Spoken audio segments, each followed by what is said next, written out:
Perkenalkan, nama saya Jordan Nathanael Kalerat, saya dari kelas 11 I. Perkenalkan, nama saya Laura Alexandria Katiandago dari kelas 11 IPS. Perkenalkan, nama saya Michelle Ivanka Budikase dari kelas 11 IPS. Jadi, Sangihe memiliki kekayaan alam yang sangat melimpah. Kabupaten Kepulauan Sangihe dilihat dari kondisi geografis wilayahnya memiliki sejumlah karakteristik yang berpengaruh terhadap pelaksanaan pembangunan, yaitu sebagai daerah perbatasan, kepulauan, rawan bencana alam, dan daerah tertinggal atau miskin. Sebagai daerah kepulauan, Kabupaten Kepulauan Sangihe terdiri atas gugusan pulau besar dan kecil, berjumlah 105 buah pulau yang terdiri dari 79 buah pulau yang belum berpenghuni dan 26 buah pulau berpenghuni yang salah satunya terletak di Kecamatan Nusa Tabukan, yaitu Pulau Bukide, serta Desa Kolongan Baha di Kecamatan Tahuna Barat, yaitu pulau terbesar dengan pengembangan melalui pemanfaatan sumber daya alam, perikanan, dan kelautan. Ditetapkan sebagai pembangunan daerah yang 3 dari 5 poinnya. Dengan demikian, melalui konsep masyarakat bahari, tangguh bencana di Kabupaten Kepulauan Sangihe merupakan salah satu cara untuk mengoptimalkan potensi kelautan dan perikanan serta sumber daya alam yang tepat sasaran dan terbukti mampu mengatasi problem kebencanaan di wilayahnya. Dalam menghidupkan perekonomian masyarakat melalui pengembangan sektor utama yang menjadi sumber kehidupan masyarakat setempat, yaitu sektor kelautan dan perikanan. Masyarakat Kabupaten Kepulauan Sangihe diingatkan untuk mewaspadai bencana alam akibat hujan disertai angin. Hujan deras disertai angin saat ini melanda Kabupaten Kepulauan Sangihe, sehingga masyarakat diminta meningkatkan kewaspadaan. Kata Kepala Badan Penanggulangan Bencana Daerah atau bisa disebut BPBD Kabupaten Kepulauan Sangihe, kewaspadaan masyarakat terhadap bencana akibat hujan lebat yang disertai dengan angin kencang serta petir perlu ditingkatkan sebab Sangihe merupakan daerah rawan bencana.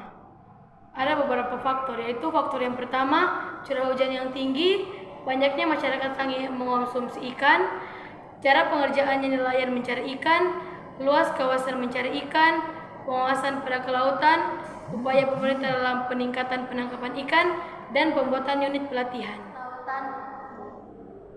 Luas lautan Kabupaten Kepulauan Sangihe berjumlah 11.126,61 km persegi dan panjang garis pantainya berjumlah 328 km. Pulau Bukide dan Kolongan Baha di Kecamatan Tahuna Barat merupakan pulau yang terbesar yang memanfaatkan pengembangan perikanan dan kelautan. Sumber perikanan ini sangat berguna dan berpotensi baik bagi masyarakat Sangihe, sebab masyarakat Sangihe termasuk golongan masyarakat yang memakan ikan banyak, atau bisa dibilang ikan merupakan makanan pokok mereka.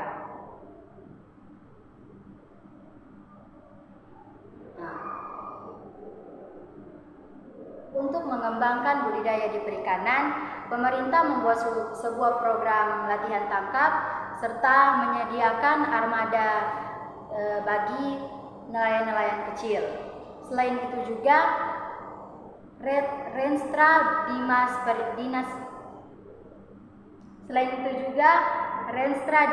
Perikanan memiliki target untuk meningkatkan kesejahteraan pelaku usaha perikanan dan terjaganya kelestarian SDKP. Yang berikutnya yaitu ancaman perikanan di bidang ekonomi.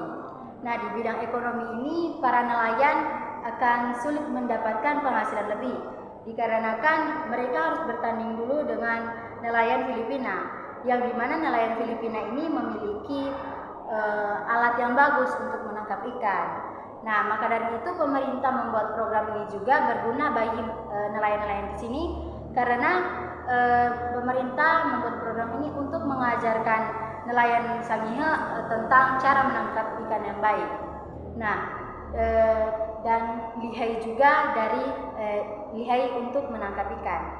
Selain itu juga program ini pemerintah membuat program ini agar masyarakat atau nelayan dapat tahu cara mencari ikan yang baik itu bagaimana. Karena jika masyarakat tidak mengetahui cara menangkap ikan yang baik, Salah satu ancamannya yaitu di sosial budaya. Nah, sosial budaya di dalam laut itu akan hancur. Karena kenapa? Karena masyarakat atau nelayan Sangihe itu melakukan pencarian ikan dengan cara pengeboman. Nah, pengeboman ini dapat menghancur sumber daya alam di laut, kerang-kerang ataupun ikan-ikan yang banyak. Nah, itu menghancur, sangat bisa hancur gara-gara ledakan yang dikarenakan ledakan bom tersebut. Oke, di sini saya ingin menjelaskan mengenai matematika. Apa yang dicari di matematika di sini? Yang pertama itu model matematika, fungsi objektif, grafik, dan pendapatan maksimum. Di sini terlebih dahulu kita mengetahui apa-apa saja yang ada yang ingin kita cari dan yang diketahui untuk dimasukkan ke dalam rumus. Oke, yang pertama itu ikan cakalang, ikan layang, dan perahu dapat menampung maksimal 5 ton dalam kurung 5 kg ikan. Perahu dapat menampung 1 ekor ikan cakalang itu sama dengan 5 kg. 1 ikan layang sama dengan 1 kg. Perahu tidak dapat menampung lebih dari 1.500 ikan. Jadi harga jual 1 ekor ikan cakalang itu sama dengan 35.000. Harga 1 ikan layang sama dengan 15.000. Yang kedua, kita akan menentukan model matematika, fungsi objektif dan grafik. Terlebih dahulu kita misalkan X sama dengan cakalang, Y sama dengan ikan layang.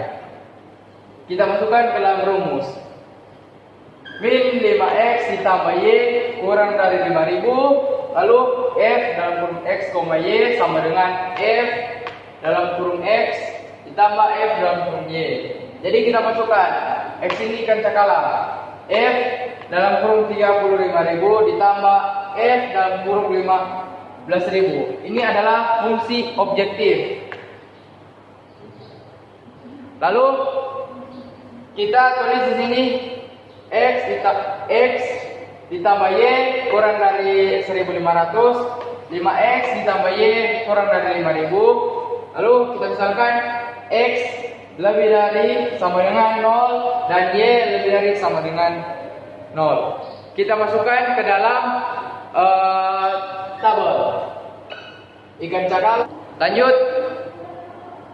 Setelah itu kita masukkan kita misalkan X itu sama dengan 0. Jadi kita tulis di dalam rumus itu, kita tulis di sini 5X ditambah Y sama dengan 5.000. Seperti yang saya bilang tadi, misalkan X itu sama dengan 0. Langsung kerjanya.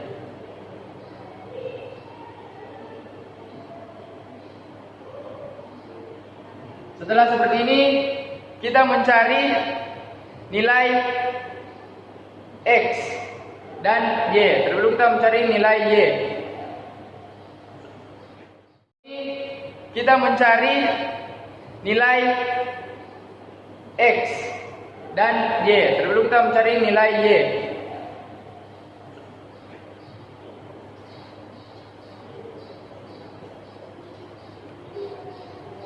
Karena di sini 5 dikali 0 sama dengan 0, jadi tersisa Y. Jadi Y sama dengan 5.000. Yang kedua, kita akan mencari nilai X. Misalkan Y sama dengan 0.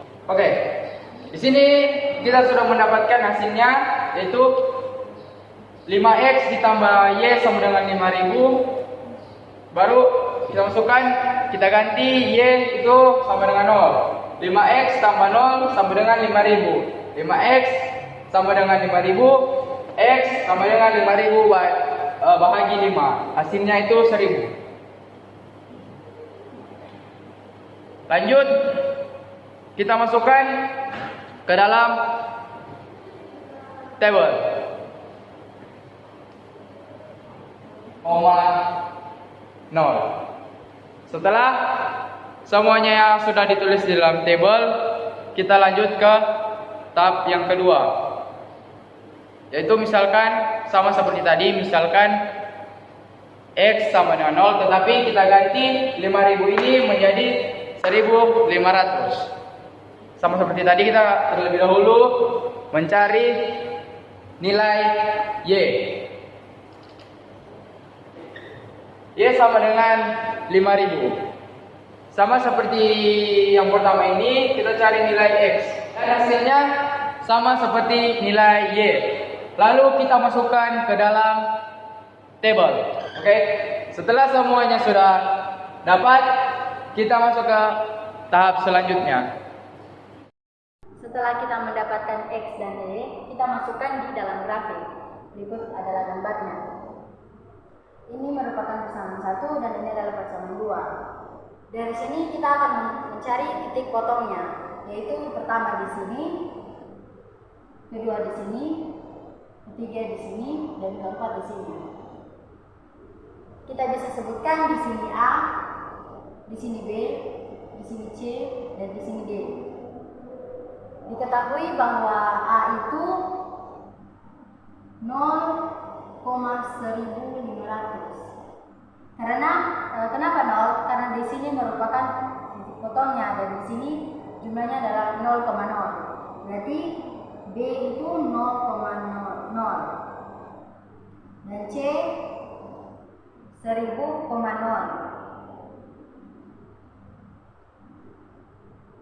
Nah, yang D di sini tidak diketahui, berarti kita harus cari terlebih dahulu. Berarti masih tanda tanya. Untuk mencari D-nya, kita harus mensubstitusi dan eliminasi dulu. Persamaan 1 dan persamaan 2. Yang pertama adalah eliminasi. X ditambah Y sama dengan 1500 dan 5X ditambah Y sama dengan 2. Karena Y-nya sama, maka kita langsung cari saja. Itu kurang. X dikurang 5X sama dengan minus, yaitu minus 4X. Berarti di sini adalah minus 3.500. X sama dengan minus 3.500 dibagi 4, minus 4. Maka jawabannya adalah 875. Karena minus dan minus itu menjadi plus. Jadi nilai D yaitu 8D dengan 875,625. Berikutnya kita akan mencari substitusi, yaitu 5X ditambah Y sama dengan 5. Karena X sudah kita ketahui, maka dimasukkan saja.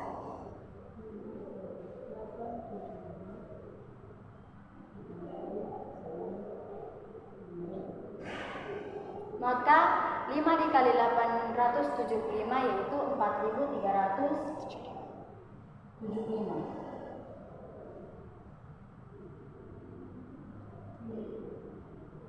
Dia sama dengan 5.000. Maka kita dipindahkan saja. Y sama dengan 5.000. Karena ini plus, jika dipindahkan menjadi minus, dikurang 4.375. Maka jumlah Y adalah 625. Kita sudah mendapatkan D-nya, maka kita langsung boleh dikalikan saja. Yaitu kita akan mencari pendapatan maksimum. Caranya yaitu kita harus mengkalikan dengan fungsi objektifnya.